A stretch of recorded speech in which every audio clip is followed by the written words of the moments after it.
Merci, mesdames et messieurs, d'être avec nous sur la télévision au cœur de la différence, Top Benji. L'entretien de la rédaction reçoit Jean-Blaise Ngimbi, président national de l'Alliance nationale des bâtisseurs. Monsieur, bienvenue sur Top Benji. Avec vous, nous allons parler de la santé de votre formation politique. Nous allons également jeter un regard sur les déchirures au sein de l'opposition gabonaise et évidemment, nous parlerons de la co-gestion de la mairie de Port-Gentil. Demain, donc ce vendredi, c'est le dernier conseil municipal, le conseil extraordinaire pour l'exercice 2012. Messieurs, comment se porte votre parti au moment où l'on assiste à des départs au sein de votre formation politique? Bon, mais merci de l'occasion que vous me donnez de passer d'abord ici pour pouvoir m'exprimer et donner un certain nombre d'informations liées à la marche de l'Alliance nationale des bâtisseurs. Il est important de rappeler qu'aux dernières élections, l'Alliance nationale des bâtisseurs avait réalisé un score de 28 conseillers élus. L'histoire, je ne vais pas revenir sur l'histoire. Et après avoir dit ça, je peux me permettre de dire que l'Alliance nationale des bâtisseurs se porte très bien.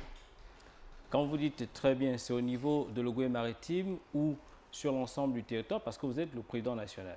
Bon, au niveau de l'Ogooué maritime, précisément de Port-Gentil, où nous avons des élus, et également au niveau de l'estuaire, l'Alliance nationale des bâtisseurs se porte très bien, simplement qu'au moment où je vous parle, je n'ai reçu aucune lettre de démission. Sauf qu'il y a quelques indisciplinés qui aujourd'hui pensent qu'ils peuvent partir comme ça, mais nous sommes une structure organisée. Et dans cette organisation, il est important de rappeler qu'il y a un règlement intérieur. Et comme un peu dans toutes les relations humaines, si vous appartenez à un groupe de personnes, un groupe de pensées que vous ne trouvez plus entre votre compte, il est important de les signifier par écrit. Mais au moment où je vous parle, je n'ai reçu aucune démission officielle. Bon, est-ce que le fait que je n'ai pas reçu de démission officielle, est-ce que je dois continuer à réfléchir avec eux? J'estime que pour l'instant, ils sont autour de la maison, ils sont dans la concession. Et j'espère qu'au moment venu, la conscience va sûrement les amener à ce qui revient dans la... Nous ne chassons, il est quand même important que je le dise, nous ne chassons personne. Mais sauf que nous sommes une structure organisée. Quand on ne se comprend plus, la logique voudrait qu'il va falloir matérialiser sa position. Celle d'écrire, c'est de démissionner. Au moment où je vous parle, je n'ai reçu aucune démission. Est-ce que ce n'est pas une stratégie pour vos anciens compagnons de partir sans répondre, sans suivre, j'allais dire, les démarches exigées par vos statuts, notamment le dépôt d'une lettre de démission, quand on sait bien que c'est en gros des élus, c'est des anciens membres de l'ANB qui détiennent des mandats électifs? Est-ce que ce n'est pas une stratégie pour eux de toujours conserver leur mandat jusqu'à la fin? Bon, mais ce qui gêne un peu dans tout ça, ça ressemble à une trahison des gens, des populations qui nous ont fait confiance. Nous avons été élus sous la bannière de l'Alliance nationale des bâtisseurs. Je disais tantôt que notre score était de 28 conseillers face à certaines formations que je ne voudrais pas citer ici. Ça veut dire que les populations nous ont fait confiance. Ils ont fait confiance à un groupe de personnes et avec les idées que nous défendons quotidiennement. La principale, c'est la solidarité, le développement du plus grand nombre de personnes.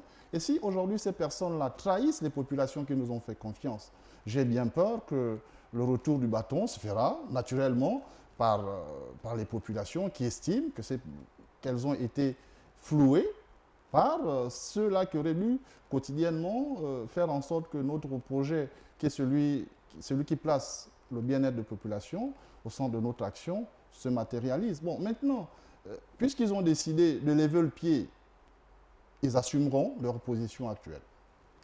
Est-ce que vous ne craignez pas aussi pour l'avenir quand on sait que le Gabon est dans un processus d'année électorale? Est-ce que ça ne va pas un peu bousculer votre électorat? Bon, ce qui était... Certains départs, parce qu'on sait quand même qu'il y a eu des cadres de votre parti. Bon, je disais tantôt, je ne voulais pas être contradictoire avec moi-même. Je disais tantôt que je n'ai reçu aucune démission officielle. À partir de ce moment, je disais ils tournent autour de la maison, ils ne sont pas partis. J'estime que, comme un peu dans toutes les familles organisées, quand un enfant commence à ne plus suivre la discipline de la maison, eh bien, le responsable de famille constate et prend les décisions qui s'imposent. À supposer que demain, je reçoive, qu'ils m'écrivent en disant, bon, monsieur Ngimbi, nous avons décidé de quitter le mouvement, à partir de ce moment, j'aviserai. Mais pour l'instant, j'estime que il y a des indisciplinés, je préfère parler plutôt de discipline que de départ. Bon, maintenant, certains se réclament d'avoir mis en place certaines structures. On ne peut empêcher personne. Mais s'ils sont réellement partis, je recevrai une correspondance. 2, à partir de ce moment, je parlerai des départs. Mais ce qui est sûr, c'est que quels que soient les départs que nous enregistrons, ce qui est naturel dans le comportement de l'homme, mais il est important de signaler que tous les jours que Dieu fait, nous recevons plus d'une centaine de personnes, et des personnes de qualité. Et des personnes de qualité, ce qui fait que moi, en tant que responsable de structure politique, je suis confiant, je suis serein, je suis persuadé que demain, quand il s'agira, vous parler d'année électorale, ce sera le baromètre qui permettra de dire qui de ceux qui, entre parenthèses, ont levé le pied et nous qui avons quotidiennement plus d'une centaine de personnes qui arrivent dans la structure. Donc, en fait, je suis confiant. Les départs, oui, peut-être, mais ça ne peut pas perturber le travail que nous sommes en train de faire au quotidien avec les populations qui continuent à nous faire confiance dans leur majorité. Qui a trahi qui, Monsieur le Président, dans cette histoire? Vous savez, ce qui est important de retenir ici, c'est que comme dans toute école, comme dans toute structure organisée, comme dans tout rassemblement d'hommes, vous savez, il y a des gens qui adhèrent dans une structure, le corps seulement, et moralement, ils sont ailleurs. Bon, j'estime que ceux qui sont arrivés dans cette structure seulement par le corps... Qu'est-ce que vous voulez dire pour le militant de base? Bon, pour le militant de base, ça veut dire que quand Qu'est-ce que ça veut dire? Pour le militant de base, quand vous venez adhérer dans un parti, il faut que le corps et votre pensée soient dans cette maison-là. Mais si vous ne venez qu'avec le corps et l'esprit reste ailleurs, vous conviendrez avec moi qu'il sera pour vous difficile à un moment donné de vous impliquer totalement. Est-ce que par là, vous voulez parler de la politique du ventre? Pour être un peu plus clair, Monsieur le Président. Je pense que c'est justement les ventristes. Hein, vous savez que... Pourquoi vous hésitez sur les mots? Bon, parce que... Défoncez-les pas. Bon, l'éducation que j'ai ne me permet pas de dire certaines choses. Effectivement, il s'agit des ventristes. Depuis 1990, il est important de signaler que plusieurs personnes se sont mis dans la tête qu'en faisant de la politique, ils peuvent résoudre les problèmes du ventre. Mais au niveau de l'ANB, au niveau du PDS également, le ventre n'est pas un objectif principal. Il est ici question de parler du bien-être du plus grand nombre de personnes. Mais ceux qui arrivent pour soigner le problème du ventre, naturellement, quand ils se rendent compte ils veulent se servir, parce que les bâtisseurs servent d'abord. Ils servent d'abord. Ils ne se servent pas. Mais les ventristes, naturellement, ils arrivent pour se servir. À partir de ce moment, il est difficile pour eux, à un moment ou à un autre, de rester. Hein, c'est pourquoi je parlais de l'adhésion physique et morale. Donc, ils sont plus là physiquement et moralement, ils sont ailleurs. Aujourd'hui, quand on regarde le Gabon, c'est 9 provinces, vous le connaissez très bien. Vous êtes président national ou jusqu'à aujourd'hui, vous n'êtes pas implanté? Vous savez, il est quand même important de rappeler ceci. L'ANB, la mise en place de l'ANB et le fait que nous étions allés aux élections où Maître Ndao fut élu député, et c'est comme ça qu'il y avait deux PGP. Hein, pour faire un peu de l'histoire en 2 minutes, qu'on a appelé tendance Muti et tendance Ndao. Et à un moment donné, nous sommes repartis, nous avons déposé une nouvelle liste parce qu'ils avaient la loi, taillée sur mesure pour une fois de plus par le pouvoir, interdisait et parlait de cumul de mandats. Donc on ne pouvait plus être député-maire. À partir de ce moment, nous nous sommes retrouvés face à une situation où il y avait PGP, 2 PGP, Et donc, les deux listes de deux PGP, la Cour constitutionnelle avait rejeté. À partir de ce moment, nous n'avons plus concouru au 3e arrondissement et il était question d'aller aux élections locales.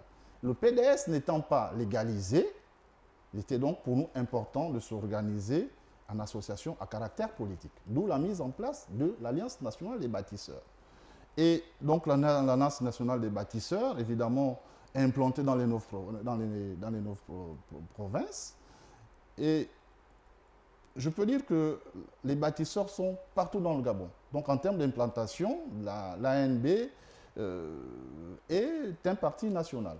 Mais on constate, Monsieur le Président, que vous misez plus sur le Goué maritime. Qu'est-ce qu'il y a de particulier à Port-Gentil? Bon, vous savez, vous les journalistes, hein, ça c'est ce que vous dites. Mais non, c'est le constat que nous faisons. Oui, ça c'est le constat que vous faites parce que vous êtes plus à Port-Gentil. Mais on a d'abord amené le débat au niveau national. Oui. Nous revenons de Mouila, nous revenons de Lambaréné, oui. Nous revenons de Libreville. On remarque qu'il y a quand même quelques bonnes représentations au niveau de l'estuaire, oui. De Moyen-Ogoué et de Langougné. Oui. Au niveau de Port-Gentil, on veut comprendre pourquoi vraiment vous misez sur Port-Gentil. Bon, il est important, hein, en journaliste averti, je connais votre expertise, je sais que vous êtes un journaliste qui fait beaucoup de recherches et chaque fois que vous posez une question, c'est sûrement le fait que vous ayez des éléments, hein, et ces éléments vous amènent à poser cette question. Pourquoi Port-Gentil? Mais simplement que Port-Gentil a ceci de spécifique. 1, c'est la capitale des capitaux.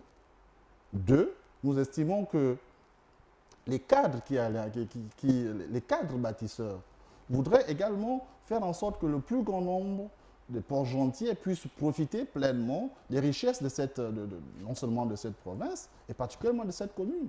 À partir de ce moment, nous disons, si on ne nous avait pas empêché, après que nous ayons obtenu 28 conseils sur 63, les choses auraient bougé naturellement dans le sens positif. Et c'est pourquoi nous disons, au niveau de la commune de Port-Gentil, nous réfléchissons tous les jours en plaçant l'homme au centre de toutes nos actions pour que le plus grand nombre de personnes, aussi de me répéter, trouvent son compte. Ici, le compte n'est pas, pour parler le plus simple, hein, ce n'est pas un compte en argent, mais plutôt faire en sorte que chaque couche vivant, en fait, de la population au niveau de Port-Gentil puisse quotidiennement trouver solution aux questions ou encore trouver des solutions aux problèmes qui se posent au quotidien. Les inondations, la précarité. Plus choquant, c'est quand vous allez dans les petites classes, vous trouvez 100 jeunes petits Gabonais dans une classe.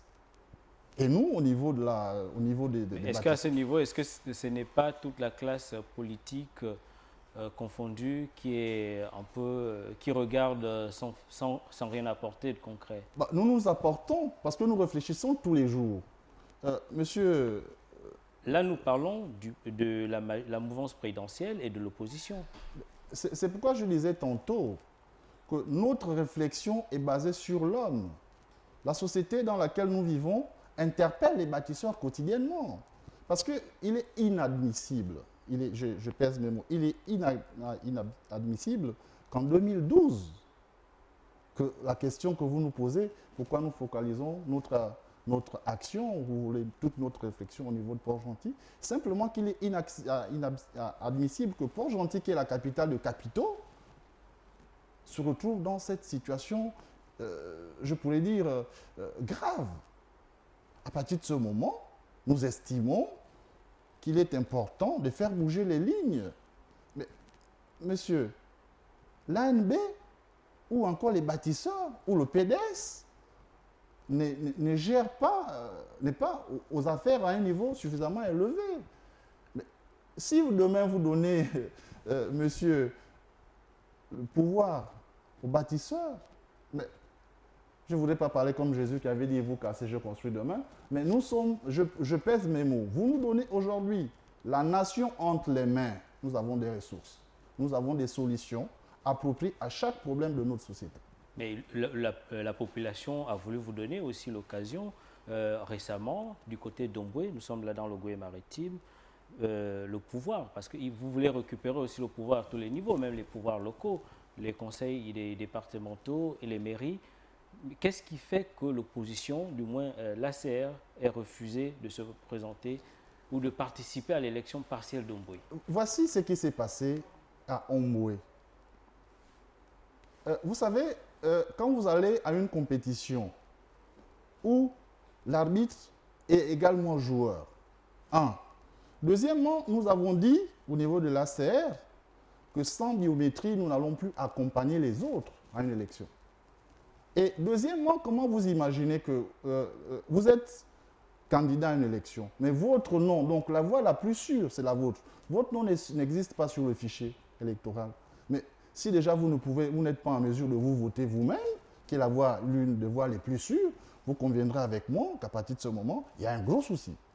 Et ce qui s'est passé à Omboué, c'est que même quand le PDG s'est présenté seul, nous avons vu des pirogues entières débarquer à Omboué. Le collège électoral, c'est parti du simple au double. Donc, nous nous sommes dit, nous n'allons pas, pour une fois de plus, aller légitimer une élection où la crédibilité ne repose sur rien. Ici, il est question de ramener les Gabonais à se réconcilier avec les résultats des urnes. Parce que qu'est-ce qui gêne aujourd'hui? C'est que même quand vous votez, les résultats ne reflètent pas la réalité. À partir de ce moment, il s'installe une crise de confiance entre les électeurs et l'élection.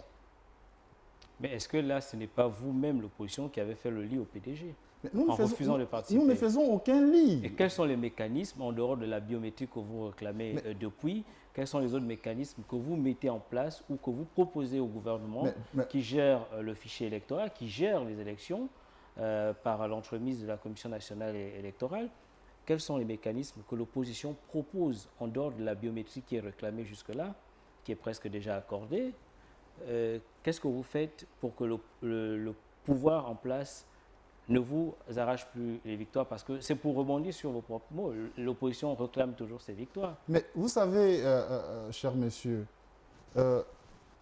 je disais, quand vous êtes arbitre et joueur, il est difficile de siffler un penalty même quand la faute est évidente. Ça, c'est la première observation.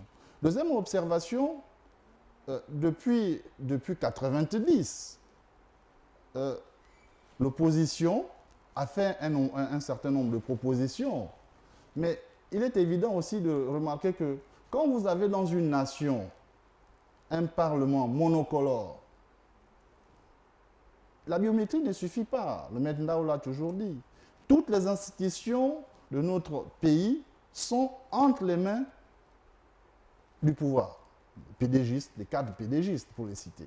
À partir de ce moment, nous qui sommes de l'opposition crédible, il est important de le signaler, l'opposition crédible, malgré nos propositions, malgré nos réflexions, ils sont dans une position où ils ne veulent pas que les lignes bougent. Pour revenir sur l'élection d'Omboué. Mais, cher monsieur, comment accepter que on vous dit que pour que cela soit, l'élection soit crédible, pour que l'opinion internationale donne du crédit à cette élection, venez quand même à l'élection. Venez quand même à l'élection. Donc nous ne sommes pas là de faire valoir. Il est important ici de dire que s'il n'y a pas de biométrie, parce qu'ici, il est question, la biométrie rentre dans ce que nous appelons un pan de ce qui pourrait crédibiliser les futures élections. Mais depuis que nous parlons de la biométrie, au moment où je vous parle, nous ne savons même pas quand l'enrôlement va commencer. Et le temps ne nous attend pas. À partir de ce moment, vous conviendrez avec moi que le pouvoir en place freine de cas de fer pour que les choses ne bougent pas. Parlons à présent de divisions que nous observons ces derniers jours au sein de l'opposition gabonaise. Quel est le regard que vous portez en tant que président d'un parti qui se réclame de l'opposition, notamment l'ANB? Quel est le regard que vous portez sur ces déchirures? Bon, vous savez, je disais en introduction que les hommes sont ce qu'ils sont. Mais il est également important de remarquer qu'après Mouila, cette dynamique qui s'est créée à Mouila avait suscité autour de nous, si vous voulez, l'espoir. Et ce qui aujourd'hui gêne le plus grand nombre de personnes, c'est le fait qu'il y a plusieurs sons de cloche. Mais moi je dis qu'on soit... Le plus important, c'est regarder vers la même direction. C'est comme, comme dans toutes les familles. Hein. Mais le plus important, c'est faire en sorte que l'alternance se matérialise un jour. Et je sais que vous voulez parler de l'UFA et l'UFC, qui aujourd'hui, on parle du président Maïla, on parle du président Jules Modeste Oguligende, qui, à un moment ou à un autre, ne jouant plus la même musique. Mais il est important de dire qu'ici, nous sommes des hommes, chacun ayant peut-être une vision qui est la tienne et à la sienne, autant pour moi. Mais moi, je dis, l'opposition, à un moment ou à un autre, nous asseyons autour d'une table. Moi, je suis persuadé. À Mouila? Oui, mais... Qu'est-ce qui est sorti de Mouila? C'est pas suffisant, Mouila. Okay? Non, c'est quand même proche.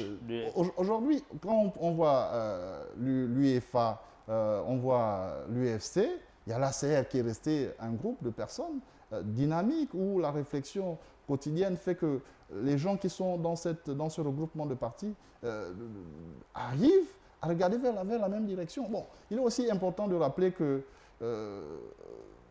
certains se connaissent depuis l'époque du mono, ça aussi il faut le reconnaître, que certains avaient sûrement certaines contradictions à l'époque, ils étaient dans le monopartisme, et qu'aujourd'hui ils sont dans l'opposition. Bon, mais je ne voudrais pas trop faire de commentaires dessus. Ce qui est important pour les populations, c'est de se dire, l'opposition est la seule, enfin, c'est pourquoi je parlais d'une opposition. Donc il y a des oppositions ou bien il y a une opposition? Mais je peux dire qu'il y a une opposition dans un premier temps. Maintenant, dans ce groupement d'hommes, il y a des fois un problème de leadership. Okay? Et ce problème de leadership... Je vais repréciser ma question, Monsieur le Président. Aujourd'hui, on parle de l'union des forces pour le changement qui est devenu caduc, oui, puisque Maître Maïla a retiré le récépissé. Et aujourd'hui encore, on parle de l'union des forces pour l'alternance, qui est dirigée par Jules Bourdès Oguligende. Est-ce que là, il ne s'agit pas des oppositions?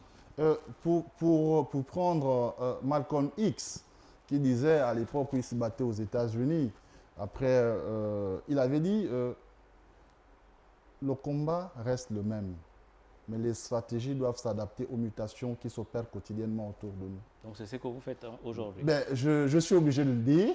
Hein. L'objectif reste le même, mais quotidiennement, nous devons adapter nos stratégies, nos réflexions. Le plus important pour nous, c'est quoi? C'est le bien-être des populations. Merci, Monsieur le Président. On va parler à présent de la co-gestion de la mairie de Port-Gentil. Quelle est la stratégie que vous, en tant que parti de l'opposition, vous pouvez mettre pour la gestion de la mairie de Port-Gentil?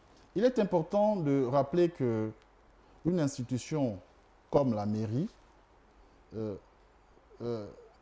doit avoir à sa tête des personnes qui peuvent quotidiennement s'adapter ou encore respecter les engagements que l'on prend. Mais le constat fait ici, hein, est-ce que je vais quand même faire un peu de l'histoire, la crise naît du fait que le maire sorti, Djambé,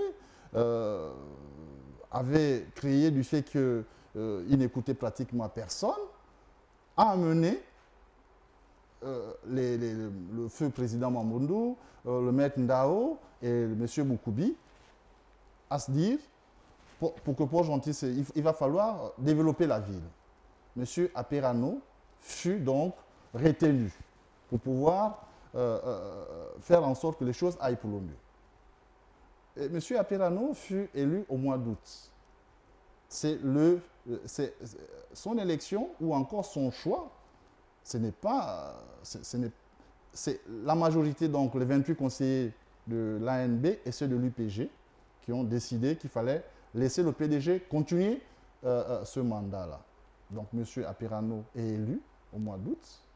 Et ce jour-là, je me rappelle, la main au cœur, il va dire, je ne prendrai aucune décision sans associer l'ensemble des conseillers municipaux. Mais vous-même, vous avez dit, M. Opedang, que les hommes changent. Oui, mais ici, parce que ce qui est dangereux, c'est quand on se comporte comme si on était directeur général de l'institution. Mais non, c'est un élu. Chaque conseiller municipal est un maire en miniature. À partir de ce moment, si les décisions doivent être prises de manière collégiale. Mais dès que vous dictez, on dit en politique que quand une minorité impose au plus grand nombre de personnes une position, ça devient une dictature. Et le constat fait, quelques mois après, celui qui avait juré la main au cœur, qui ne prendra aucune décision sans consulter l'ensemble des conseillers, a changé. Je voudrais, par exemple, revenir sur la loi 1596 liée à la décentralisation, dans son article 108, qui impose, qui exige que au deuxième trimestre, qu'il y ait un conseil qui examinerait la gestion et les comptes administratifs. Malheureusement, cela ne s'est pas fait. C'est pour dire qu'une institution comme celle de Port-Gentil ne mérite pas, je pèse mes mots, ne mérite pas à sa tête certaines personnes qui n'ont aucune expertise avérée, parce qu'ici, il s'agit quand même de gérer des montants assez importants. Par exemple, pour ce budget qui devra être, qui sera présenté, il s'élève quand même à 14 milliards 783 millions 820 243 francs CFA. Donc, il faut quand même avoir une capacité à pouvoir gérer des dossiers aussi importants. Quel est votre point de vue sur les dépenses du budget de l'exercice 2012? C'est un flou total. C'est-à-dire?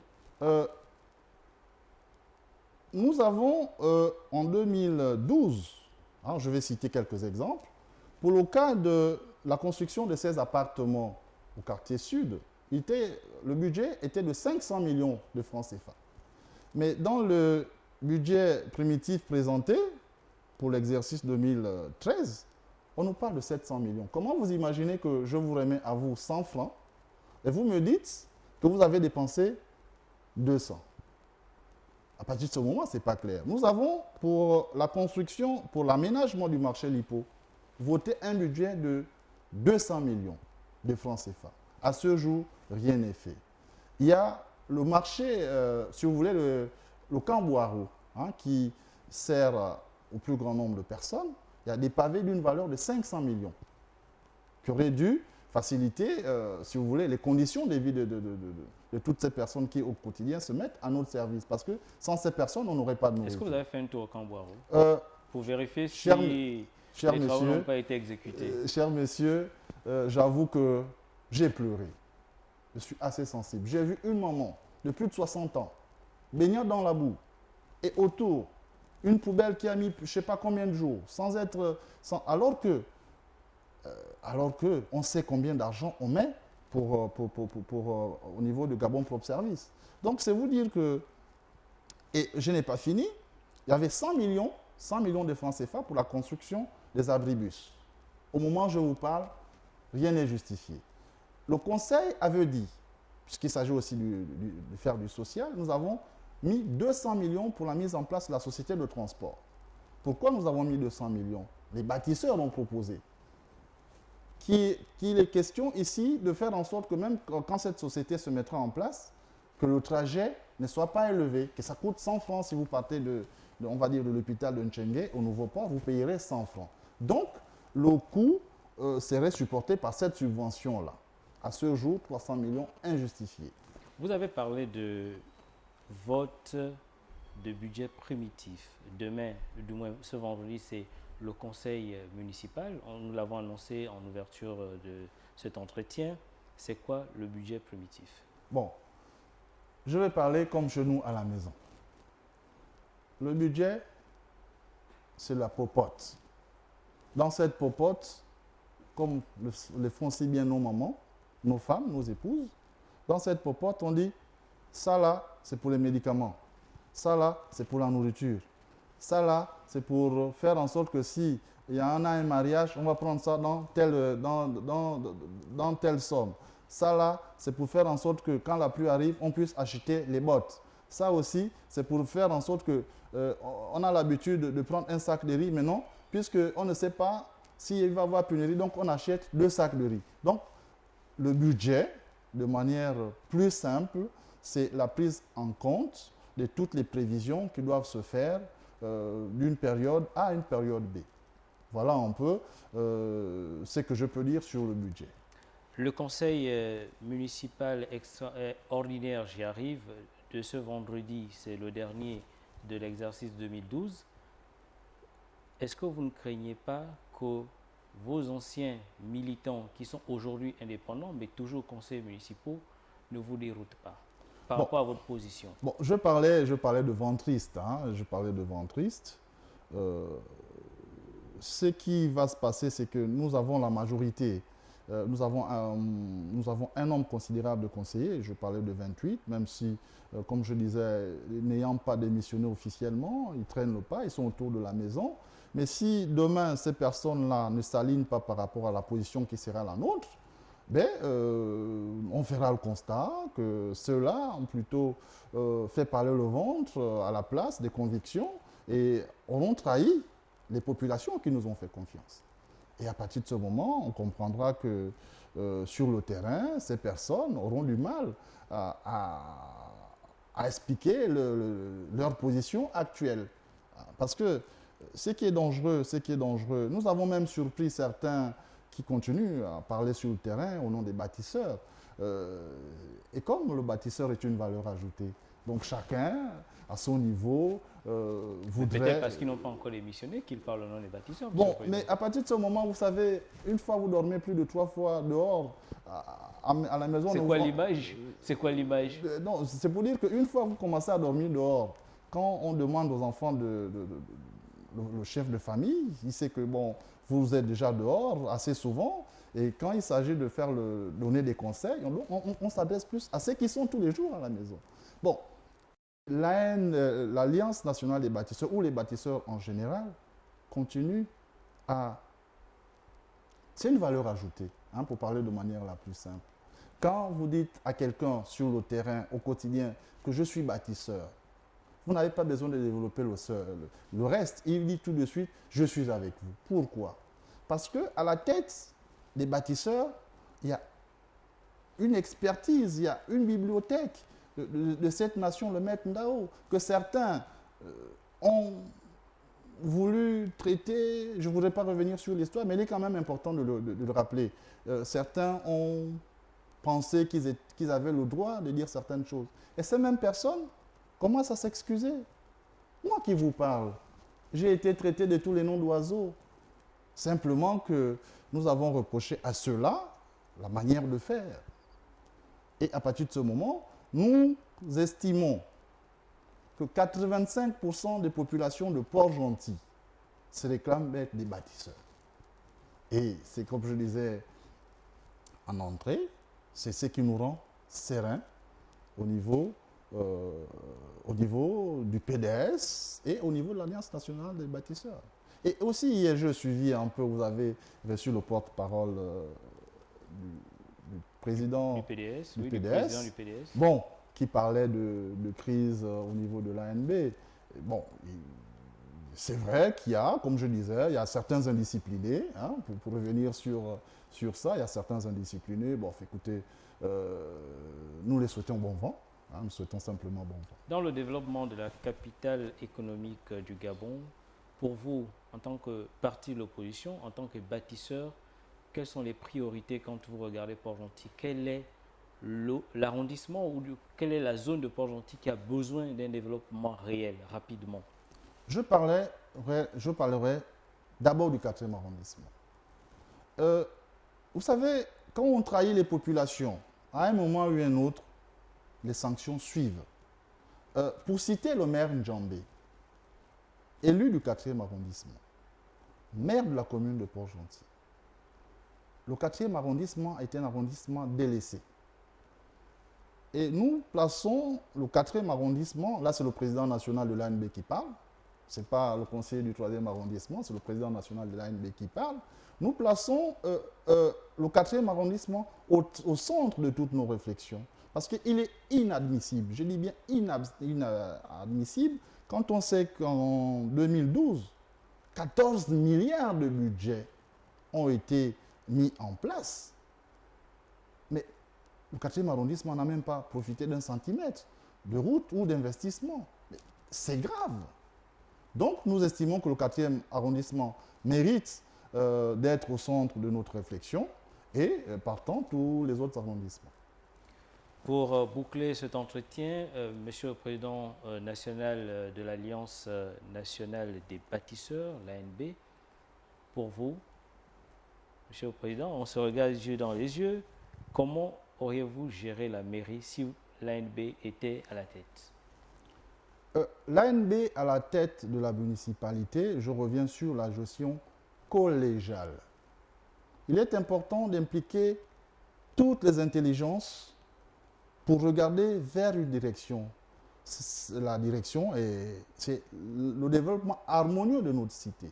Voici ce qui nous anime, nous, au niveau de l'Alliance nationale des bâtisseurs. Faire en sorte que chaque fois que nous faisons quelque chose, c'est pour que le plus grand nombre de personnes trouvent son compte. C'est quoi le compte? Le bien-être. Mais et puis, je tiens quand même à préciser que l'ANB a mis autour du maire actuel des cadres, des hauts cadres, pour l'aider dans son travail quotidien.